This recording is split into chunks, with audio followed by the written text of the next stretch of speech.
Welcome to V3 news లక్ష్యం సమాజహితం. నేను మీ జోనాభిరామ్. ముందుగా ముఖ్యాంశాలు. మార్చిలో దక్షిణాది రాష్ట్రాల సీఎంలతో అమిత్ షా సమావేశం. కేంద్ర మంత్రిత్వ శాఖ కార్యదర్శి సంజీవ్ గుప్తా వెల్లడి. బీజేపీపై మంత్రి కేటీఆర్ మండిపాటు. రాష్ట్రానికి బీజేపీ ఏం చేసిందని ప్రశ్నించిన కేటీఆర్.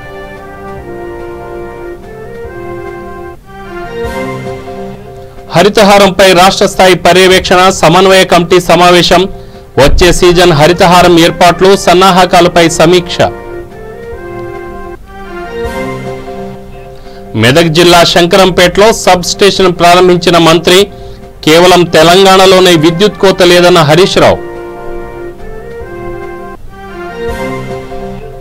ఏలూరులో అధికార పార్టీలోకి కొనసాగుతున్న చేరికలు. వైసీపీలో కండువా కప్పుకున్న కార్పొరేటర్ స్వతంత్ర అభ్యర్థి.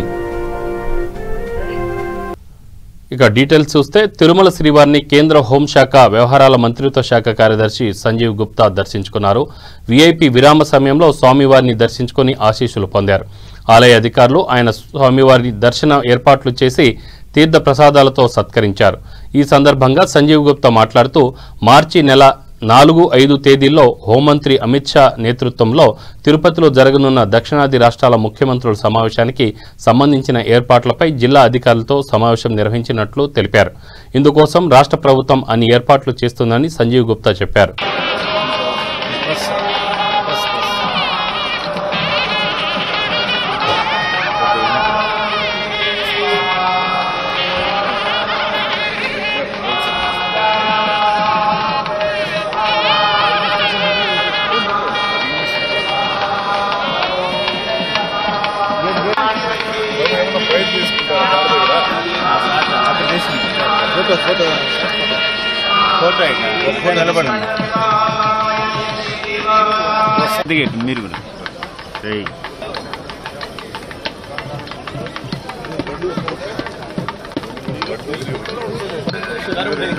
Review the arrangements for the upcoming meeting of the Zonal Council to be held in Tirupati on March 4. I had a detailed meeting with the local officers, including the district administration and the officers from the state government. And I'm very happy to see that the way Andhra Pradesh government is preparing for this very important meeting in which all chief ministers of southern zone, lieutenant governors, senior officers, chief secretaries and secretaries in the government of India, joint secretaries, they will all come. As a part of that, because whoever comes to Tirupati, I'm sure a lot of them will be interested, the visitors, after they do the official work, they will be interested in paying obeisance to Lord Balaji, and that to pay my personal respects, I came here. I'm very happy to see the way the place is still very professionally managed, and such serenity, such peace that you get from here, it's not possible in many religious places. Thank you. బీజేపీపై మంత్రి కేటీఆర్ మండిపడ్డారు. తెలంగాణకు BJP ఏం చేసిందని, బీజేపీకి ఎందుకు ఓటేయాలో ఒక్క కారణం చెప్పాలని ఆయన ప్రశ్నించారు. కేటీఆర్ మీడియాతో మాట్లాడుతూ బీజేపీకి ఈ ఎన్నికల్లో ఓటు అడిగే నైతిక హక్కు లేదని చెప్పారు. మతం పేరిట రాజకీయాలు కాదని, జనహితం ముఖ్యమని ఆయన వ్యాఖ్యానించారు. గ్యాస్, డీజిల్, పెట్రోల్ ధరలు పెంచిన బీజేపీతో పోటీలో దిగి తేల్చుకుంటానని టీఆర్ఎస్ ఎమ్మెల్సీ అభ్యర్థి పివి వాణి ముందుకొచ్చారని తెలిపారు. ఏ ప్రభుత్వాలు చేయనని ఉద్యోగ నియామకాలు చేశామని తెలిపారు. చిరుద్యోగుల శ్రమదోపిడీ తగ్గించామన్నారు.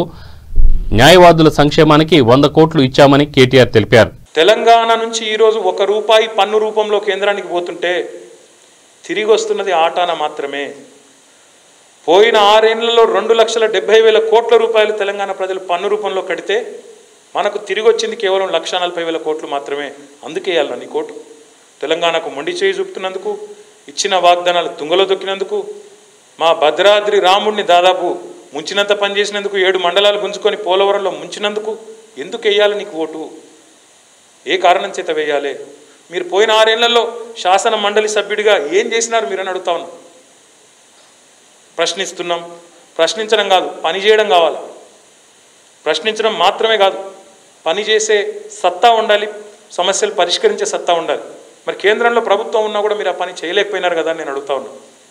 అందుకే నేను విద్యావంతులైన మిత్రులందరినీ కూడా కోరుతా ఉన్నా, ఒక ఉన్నత విద్యావేత్త, అన్ని రకాలుగా నిజానికైతే వారు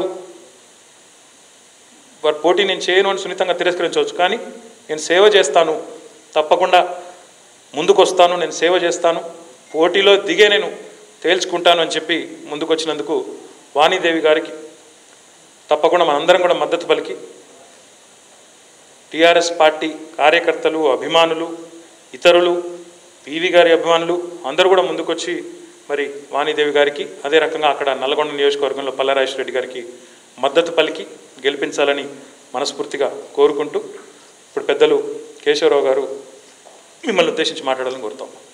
సీఎం కేసీఆర్ పిలుపు మేరకు తాను పోటీ చేస్తున్నానని టీఆర్ఎస్ ఎమ్మెల్సీ అభ్యర్థి వాణీదేవి తెలిపారు. తమ రక్తంలోనే ప్రజాసేవ ఉందని చెప్పారు. విద్యాలయాల ద్వారా తాను 35 ఏళ్లుగా సేవ చేస్తున్నానని పేర్కొన్నారు. అన్ని విద్యాలయాల్లో విద్యార్థులకు బుద్ధి పెరగడం లేదన్నారు. తమ విద్యాలయాల్లో చదివిన వారికి ఉద్యోగ అవకాశాలు ఎక్కువగా లభిస్తున్నాయని వెల్లడించారు. అణురంగం నుంచి అంతరిక్షం వరకు తమ విద్యార్థులు పనిచేస్తున్నారని వాణీదేవి తెలిపారు.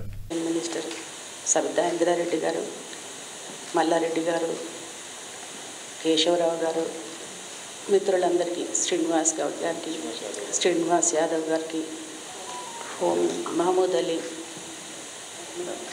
మంత్రివర్యులు గారికి,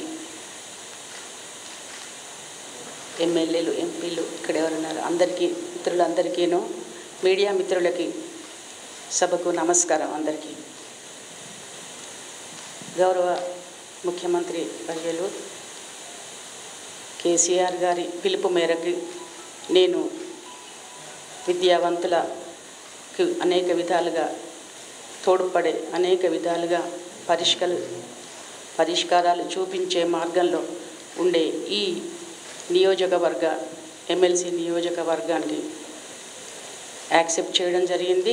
ఇంతకుముందే నామినేషన్ యాక్సెప్ట్ చేశారు.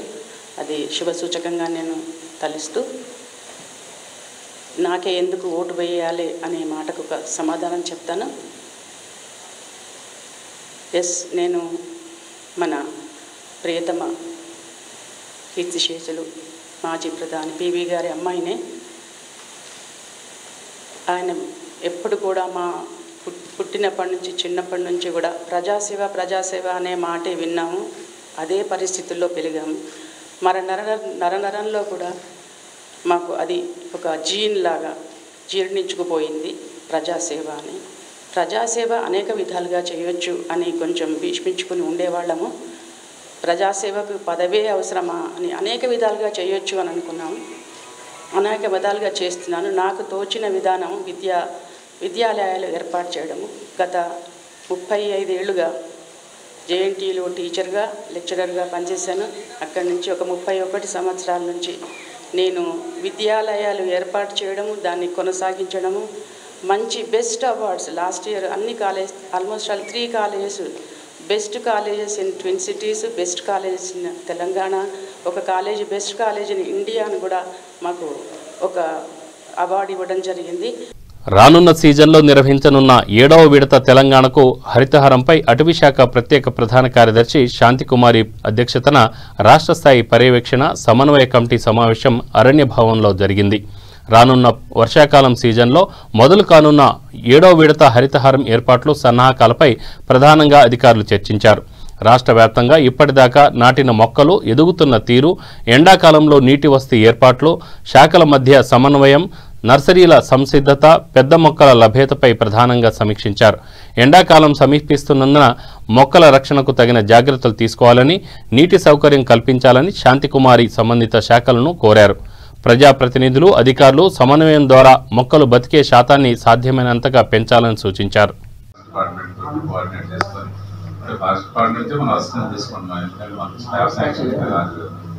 సో ప్రస్తుతానికి వాళ్ళ దగ్గర ఎక్స్పర్టైజ్ తీసుకున్నాం. పెద్ద మున్సిపాలిటీలో రిటైర్డ్ ఫారెస్ట్ వాళ్ళ దగ్గర తీసుకున్నాం. Phenomenal infrastructure in terms of nurseries, we want entertainment. So what is your gut feeling about survival? ఎంత పర్సెంట్ సర్వైవ్ అయింది, ఏడాది ఎంత పర్సెంట్? అంటే ఇప్పుడు లాస్ట్ ఇయర్ అయితే ఇప్పుడు 86% ఉంది మేడం. ఇప్పుడు క్యాజువాలిటీ వేరే ప్లాంటేషన్ ఉంటుంది కదా, క్యాజువాలిటీ తీసుకొని 100% తీసుకురామంటున్నాం. Even I am traveling out on a 1 meter is an extra height in the first. closes all those kind of specific. Now you should start raising, because not only in 21 season you will be requirement, but at least you prepare for 22. 22 let us have beautiful, colorful 5 Medak జిల్లా శంకరంపేటలో ఏర్పాటు చేసిన sub స్టేషన్ను ఆర్థిక శాఖ మంత్రి హరీష్ రావు ప్రారంభించారు. అనంతరం ఆయన మాట్లాడుతూ కీలక వ్యాఖ్యలు చేశారు. తెలంగాణ వస్తే అంతా చీకటని అన్నారని, తెలంగాణ వస్తే ఏమొస్తదన్నారని మంత్రి గుర్తు చేశారు. వారంలో పరిశ్రమలకు 4 రోజులు ఆనాడు పవర్ హాలిడే ఉండేదని తెలిపారు. రైతులకు 24 గంటల కరెంటు ఉచితంగా ఇచ్చే రాష్ట్రంలో దేశంలో ఎక్కడా లేదని చెప్పారు. బీజేపీ పాలిత రాష్ట్రాలు 16 ఉన్నాయని, ఆ రాష్ట్రాల్లో ఉచిత పవర్ సప్లై ఎందుకు లేదని ప్రశ్నించారు. కనురెప్పపాటు కూడా విద్యుత్ కోత లేని రాష్ట్రం తెలంగాణ అని మంత్రి పేర్కొన్నారు. ఇవాళ దయచేసి రైతులు ఆలోచించారు.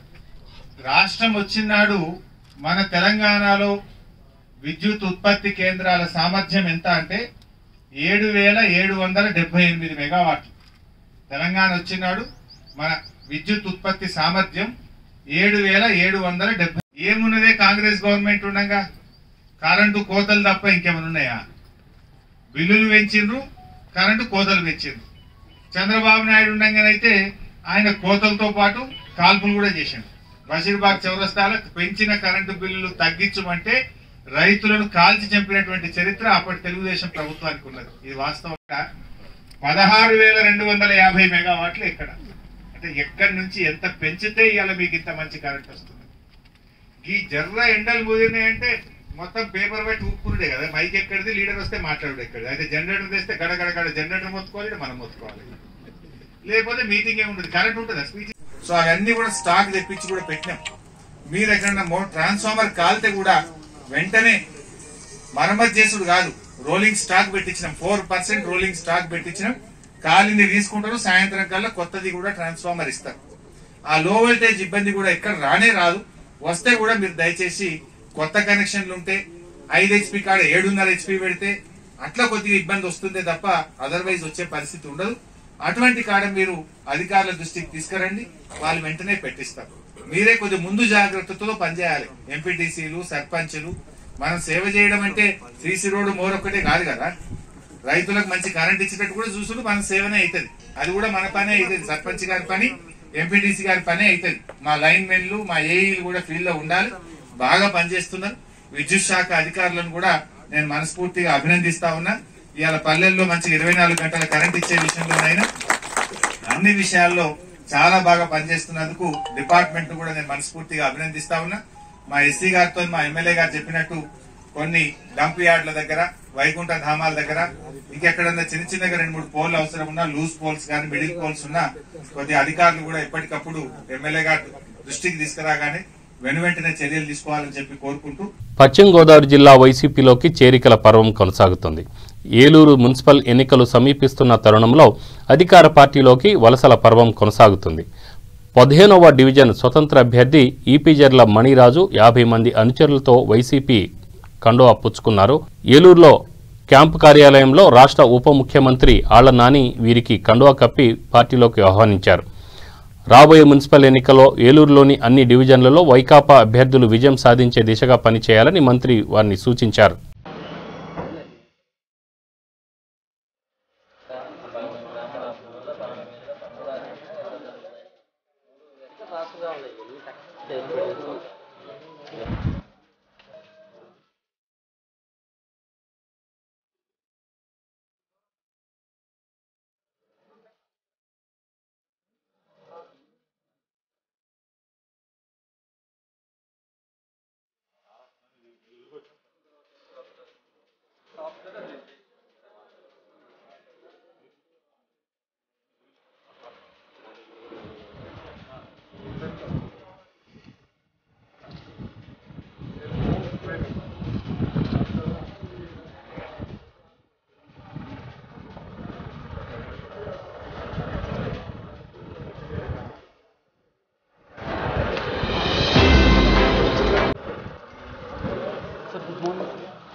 సంగారెడ్డి జిల్లా గుమ్మడిదల మండల కేంద్రంలోని టీఆర్ఎస్ నాయకులు చిమ్ముల గోవర్ధన్ రెడ్డి ఇంట్లో ఇన్కమ్ ట్యాక్స్ అధికారులు సోదాలు నిర్వహించారు.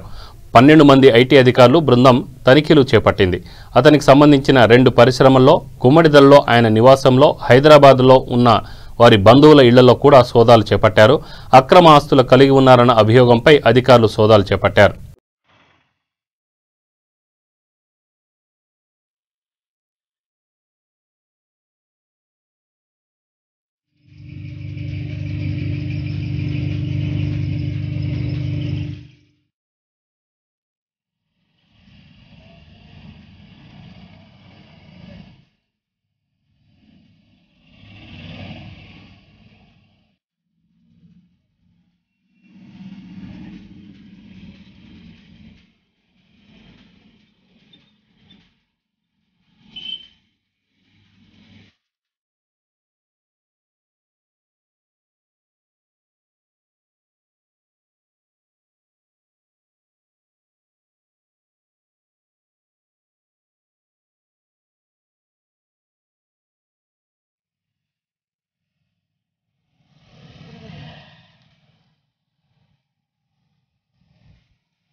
నారాయణపేట్ జిల్లా మద్దూరు మండలం రేణివట్ల గ్రామంలో ఉద్రిక్తత చోటు చేసుకుంది. గ్రామంలోని నిన్న ప్రతిష్ఠించిన డాక్టర్ అంబేద్కర్ విగ్రహాన్ని గుర్తు తెలియని దుండగులు తొలగించారు. దీంతో దళిత సంఘాలు పెద్ద ఎత్తున ఆందోళనకు దిగాయి. స్థానికులతో కలిసి రాస్తారోకో, ధర్నా చేపట్టారు. ప్రభుత్వ అధికారులకు వ్యతిరేకంగా నినాదాలు చేశారు. తొలగించిన స్థలంలోనే పునఃప్రతిష్ఠ చేయాలని డిమాండ్ చేశారు.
ఎంఆర్పిఎస్ తాలూకా అధ్యక్షునిగా పనిచేస్తూ ఉన్నాం. వివిధ సంఘాల నాయకులు కూడా ఈ ధర్నాలో పాల్గొనడం జరిగింది. ఎందుకంటే మద్దూరు మండలంలో రెన్వట్ల గ్రామంలో 9-10 సంవత్సరాల నుండి వివాదాస్పదంగా ఉన్నటువంటి అంబేద్కర్ విగ్రహ స్థలాన్ని ఏర్పాటు చేసేటందుకు అధికారులు ఆచితూచి అడుగులు వేస్తూ కాలయాపన చేస్తూ దళితులను కించపరిచినటువంటి విషయం రెన్వట్ల గ్రామంలో ఉన్నది. అదే విషయాన్ని మా దళిత నాయకులందరూ ఎక్కడైతే గవర్నమెంట్ స్థలం ఉన్నదో, ఖాళీ స్థలం ఉన్నదో ఆ స్థలం లోపలే విగ్రహ ప్రతిష్టాపన చేయడం జరిగింది. వానెప్పది కాదు, వీనెప్పది కాదు, ఎవనప్ప సొప్పు కాదు, సర్పంచ్ తాతది కాదు. ఆ జాగా ఎమ్మెల్యే నరేందర్ రెడ్డి తొత్తులుగా మారి ఆ విగ్రహాన్ని కించపరిచి, విగ్రహాన్ని అవమానపరిచి తీసి పరేసేయడం జరిగింది. అందుకే ఈరోజు ఎంఆర్ఓ, సిఐ, ఎస్ఐలను వెంటనే వాళ్ళపైన చర్య తీసుకోవాలి. చర్య తీసుకొని ఈ ముగ్గురిని సస్పెండ్ చేసేదాకా ఇక్కడ నుండి మేము ధర్నా విరమించేది లేదు. లాఠీలకు తూటాలకు బాగా వినండి, లాఠీలకు తూటాలకు బెదిరే అవకాశం లేదు. లాఠీలు విరగని, తూటాలు పేలని, అయినా మాకు న్యాయం జరిగేదాకా అంబేద్కర్ విగ్రహాన్ని ఎక్కడైతే తీసి అక్కడ పెట్టినో మళ్ళీ తిరిగి అక్కడ పెట్టేదాకా ఈ ధర్నా విరమించేది లేదు. ఎక్కడికైనా పోరాటం చేస్తాం. ఇంకా దళిత సంఘాల నాయకులందరూ కూడా రాష్ట్ర వ్యాప్తంగా రెన్వట్ల గ్రామానికి రావాలి, మత్తూరు మండలానికి రావాలి.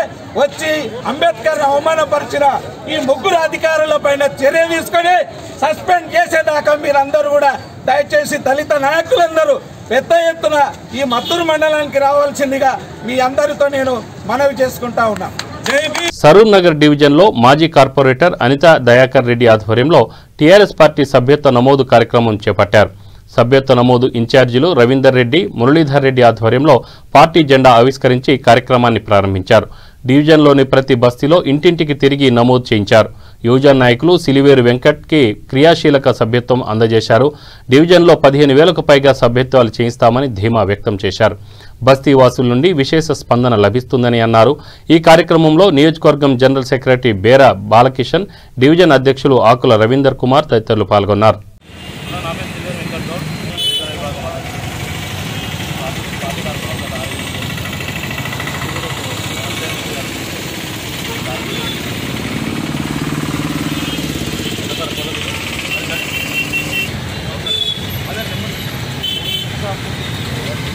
జై తెలంగాణ, రవితేజ రెడ్డి గారి నాయకత్వం, కేసీఆర్ గారి నాయకత్వం. జై తెలంగాణ, కేసీఆర్ గారి నాయకత్వం, కేటీఆర్ గారి నాయకత్వం. Long live, long live, long live, long live. నమస్కారం, నా పేరు సిల్వేర్ వెంకట్ గౌడ్, సరూర్ డివిజన్, మహేశ్వరం నియోజకవర్గం. ముందుగా మా తెలంగాణ ముఖ్యమంత్రి వర్యులు మాన్యులు శ్రీ కల్వకుంట్ల చంద్రశేఖరరావు గారికి, మరియు ఐటీ శాఖ మంత్రులు కేటీఆర్ గారికి, మరియు స్థానిక ఎమ్మెల్యే మరియు తెలంగాణ విద్యాశాఖ మంత్రులు శ్రీమతి పట్టోల సవితా రెడ్డి గారికి నా ఉద్యమాభివందనాలు. ఈరోజు సరూర్ డివిజన్లో శ్రీపురం యాదయ్య కొత్తపేట చౌరస్తాలో సభ్యత్వ నమోదు క్రియాశీలకం మరియు సాధారణ సభ్యత్వ నమోదు కార్యక్రమం ఏర్పాటు చేయడం జరిగింది. మరి మా మాజీ కార్పొరేటర్ శ్రీమతి పార్పల అనితా దయాకర్ రెడ్డి గారి ఆధ్వర్యంలో నిర్వహించిన ఈ కార్యక్రమానికి మాకు ప్రజల వద్ద విశేష స్పందన కనుక్కున్నాము. ఈరోజు మరి బస్తీల వారి కానీ, కాలనీల వారు కానీ, సంక్షేమ సంఘాలు కానీ, పబ్లిక్ మాకు మీ పార్టీలో సభ్యత్వం కావాలి, మేము కేసీఆర్ గారి నాయకత్వంలో వారి సంక్షేమ పథకాలు మా ఇంటింటికి చేరాయి కాబట్టి మేము అదే పార్టీలో మేము సభ్యత్వం తీసుకుంటాము. కేసీఆర్ గారి నాయకత్వాన్ని మరియు స్థానిక ఎమ్మెల్యే సత్యనారాయణ రెడ్డి గారి నాయకత్వాన్ని బలోపేతం చేస్తామని చెప్పి వాళ్ళు గంటపదంగా చెప్పడం జరిగింది. మరి ఈరోజు సరూర్ డివిజన్లో మేము గత 5 సంవత్సరాల్లో కూడా ఎన్నో మా కార్పొరేటర్ గారి ఆధ్వర్యంలో ఎన్నో అభివృద్ధి కార్యక్రమాలు చేపట్టడం జరిగింది. మరి ఈరోజు స్థానికంగా మేము అధికారంలో లేకున్నా కానీ, మరి ఎవరు అధికారంలో ఉన్నా కానీ వాళ్ళని అభివృద్ధి విషయంలో ఇలాగే ప్రశ్నిస్తాం. అభివృద్ధి సాధించేంత వరకు మేము పోరాటం చేయడం జరుగుతుంది. ప్రజాక్షేత్రంలో మా నాయకుడు అనితా దయాకర్ రెడ్డి గారు కానీ, మరి మేము కానీ, మా కార్యకర్తలు కానీ అందరము నిరంతరం బస్తీల వారిగా కానీ, కాలనీల వారిగా కానీ ఎటువంటి సమస్యలు ఉన్నా కానీ ముందుకొచ్చి మా సవితా రెడ్డి గారికి వారి దృష్టికి తీసుకెళ్లి కార్యక్రమాలందరినీ మేము సఫలీకృతం చేస్తామని చెప్పి మరి ఈరోజు ఎంతోమంది బీజేపీ నాయకులు మా కేసీఆర్ గారిని చూసి కానీ ఎవరు కానీ ఓర్వలేక, వారి నాయకత్వాన్ని ఓర్వలేక అవాకులు చెవాకులు పెరగడం జరుగుతుంది. మరి ఖబర్దార్ బీజేపీ నాయకులారా, మీకు అంత చేతనైతే మీరు అభివృద్ధిలో ముందుండి కొట్టాడండి. మీరు తెలంగాణకు మీరు ఏం చేశారు, మరి మా కేసీఆర్ గారు ఏం చేశారు ఒక్కసారి మీరు పోల్చుకొని చూస్తే అద్దంలో మీ ముఖం మీకు ఏందో మీకు అర్థమవుతుంది. దయచేసి అభివృద్ధిలో కొట్లాడదాం, అభివృద్ధిలో ముందుందాం. జై తెలంగాణ, జై కేసీఆర్, సవితా రెడ్డి గారి నాయకత్వం, కేసీఆర్ గారి నాయకత్వం, అనితా దయాకర్ గారి నాయకత్వం. జై తెలంగాణ, జై. మనబడి నాడు నేడు కార్యక్రమంలో పాఠశాలలకు సంబంధించి అన్ని పనులు త్వరితగతిన పూర్తి చేయాలని పశ్చిమ గోదావరి జిల్లా కలెక్టర్ రేవు ముత్యాలరాజు అధికారులను ఆదేశించారు. కలెక్టరేట్లో మనబడి నాడు నేడు పనుల ప్రగతిపై సమీక్షించారు. పాఠశాలల్లో పనుల నిర్వహణ, నిధుల లెక్కింపులపై అధికారులతో చర్చించారు. ఈ కార్యక్రమంలో విద్యాశాఖ, పంచాయతీరాజ్ శాఖ అధికారులు, ఈఎంఓ, ఏఈలు తదితరులు పాల్గొన్నారు.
శంషాబాద్లోని అంబేద్కర్ చౌరస్తాలో యువజన కాంగ్రెస్ ఆధ్వర్యంలో పెంచిన ఇంధన ధరలను నిరసిస్తూ ధర్నా నిర్వహించారు. కేంద్ర ప్రభుత్వం వెంటనే ధరలు తగ్గించాలని డిమాండ్ చేశారు. నరేంద్ర మోడీ దిష్టిబొమ్మను దహనం చేశారు. బీజేపీ డౌన్ డౌన్ అంటూ నినాదాలు చేశారు. వచ్చే ఎన్నికల్లో కేంద్రంలో కాంగ్రెస్ ప్రభుత్వం అధికారంలోకి వస్తుందని హెచ్చరించారు. ఈ కార్యక్రమంలో రాచమల్లు జగన్మోహన్, యాదయ్య, కృష్ణయ్య పార్టీ కార్యకర్తలు పాల్గొన్నారు.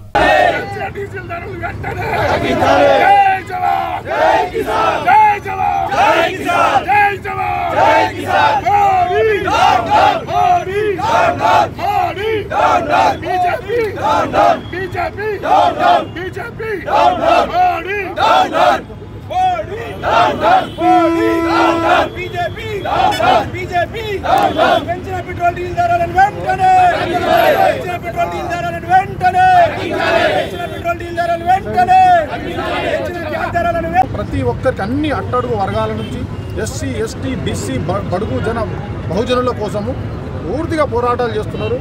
తస్మాత్ జాగ్రత్త. మోదీ, అమిత్ షా మీ రోజులు దగ్గర పడ్డాయి. కాంగ్రెస్ పార్టీ పూర్తిగా ఈ యొక్క ధరలు కంప్లీట్గా తగ్గించేంత వరకు పెట్రోల్, డీజిల్, గ్యాస్ అయితే మొత్తం మహిళలు అగ్రహారాలు వ్యక్తం చేస్తున్నారు భారతదేశ వ్యాప్తంగా. కానీ మీరు ఈ 320 ధరలు తగ్గించినంత వరకు కాంగ్రెస్ పార్టీ తీవ్ర వదిలిపెట్టే ప్రసక్తే లేదు. రైతులు అక్కడ ఇంకా రోడ్ల మీద అన్నమో రామచంద్ర అంటున్నారు. 3 నల్ల చట్టాలను వ్యతిరేకించుకుంటా మీరు దానికి చీమ కుట్టినట్టు కూడా అయితే లేదు. గడ్డం మీసాలు పెంచుకొని నువ్వు తిరుగుతున్నావు. మోదీ, నువ్వు కనీసం రైతుల కోసం పట్టించుకో. నువ్వు రైతు అయితే కదా, నీకు రైతు కోసం నీకు ఏమైనా చేసే విధంగా ఉంటాయి కదా. ఛాయ్ వాలాను ఈరోజు ప్రధానమంత్రి చేసింది బాబాసాహెబ్ అంబేద్కర్ రాసిన రాజ్యాంగం. ఛాయ్ వాలా కూడా ప్రధానమంత్రి అయినావు. భారత ప్రజలు నేను చేసిరు. కనీసం భారత ప్రజల కోసం నువ్వేమైనా చెయ్యి. ఈరోజు వాళ్ళను గేమ్ ప్లాన్ చేస్తుంటాడు. మీరేమో గడ్డం మీసాలు పెంచుకొని మీరు తిరుగుతుంటారు. ఇక్కడ సామాన్య ప్రజలు కనీసం ఒక బస్సు ఎక్కి అక్కడ దిగితే వాళ్ళు ఏదైనా డీజిల్ కానీ పెట్రోల్ కానీ మార్కెట్లో ఏదైనా కొనుక్కునే పరిస్థితులు కూడా లేదు. సబ్బు బిల్ల కాడ నుంచి పిప్పర్మెట్ కాడ నుంచి అన్ని వస్తువులు పెరిగినాయి. ఎందుకంటే డీజిల్ పెరగడం ద్వారా ట్రాన్స్పోర్ట్ వెహికల్స్, పెద్ద వెహికల్స్నే రవాణా జరుగుతుంది కాబట్టి నిత్యావసర సరుకు దానికే రావాల్సి వస్తుంది. కాబట్టి కూరగాయలు కానీ వెజిటేబుల్స్ ఇవన్నీ కూడా డీజిల్ పోసుకుంటేనే బండి ముందలు కదులుతుంది. కాబట్టి ఆ బండోడు రేట్లు పెంచారు. మేడ్చల్ జిల్లా కోంపల్లిలో నూతనంగా నిర్మిస్తున్న ఫేర్ ఫీల్డ్ భవన నిర్మాణంలో ప్రమాదం జరిగింది. ఇనుప చువ్వలు ఉంచిన ఓ కంటైనర్ ప్రమాదవశాత్తు సెల్లార్లో బోల్తా పడింది. దీంతో ఇనుప చువ్వలు అక్కడ ఉన్న 2 వ్యక్తులపై పడ్డాయి. సమాచారం అందుకున్న పోలీసులు రెస్క్యూ టీంని రంగంలోకి దింపి 2ని రక్షించేందుకు తీవ్రంగా ప్రయత్నం చేశారు. కానీ అధికారుల ప్రయత్నం విఫలమైంది. 2లో ఒకరు అక్కడికక్కడే మృతి చెందగా మరొకరికి తీవ్ర గాయాలయ్యాయి. బాధితుని పరిస్థితి విషమంగా ఉన్నట్లు వైద్యులు తెలిపారు.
ప్రాంతంలో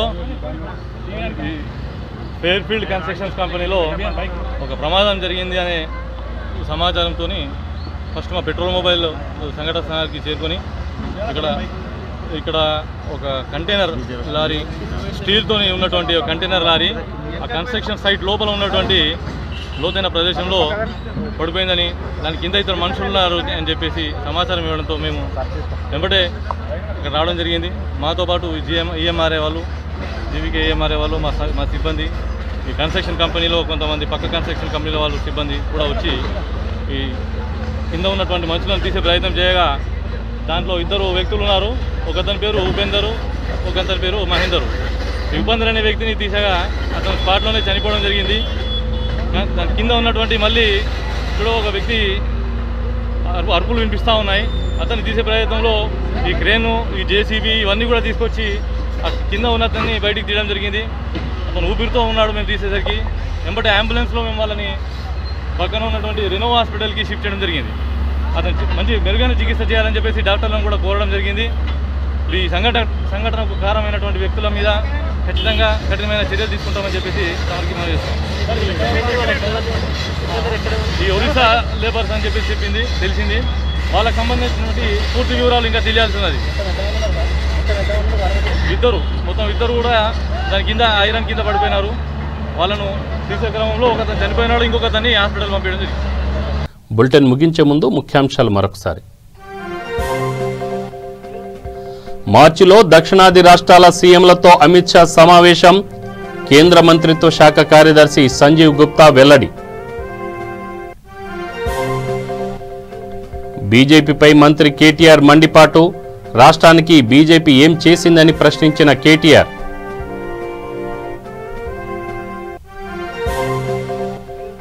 హరితహారంపై రాష్ట్ర స్థాయి పర్యవేక్షణ సమన్వయ కమిటీ సమావేశం. వచ్చే సీజన్ హరితహారం ఏర్పాట్లు సన్నాహకాలపై సమీక్ష. మెదక్ జిల్లాలో శంకరంపేటలో సబ్ స్టేషన్ ప్రారంభించిన మంత్రి. కేవలం తెలంగాణలోనే విద్యుత్ కోత లేదన్న హరీష్ రావు. ఈలూరులో అధికార పార్టీలోకి కొనసాగుతున్న చేరికలు. వైసీపీలో కండువా కప్పుకున్న కార్పొరేటర్ స్వతంత్ర అభ్యర్థి. ఇవి బులెటిన్ వివరాలు. Stay tune V3 news. లక్ష్యం సమాజహితం. నమస్కారం.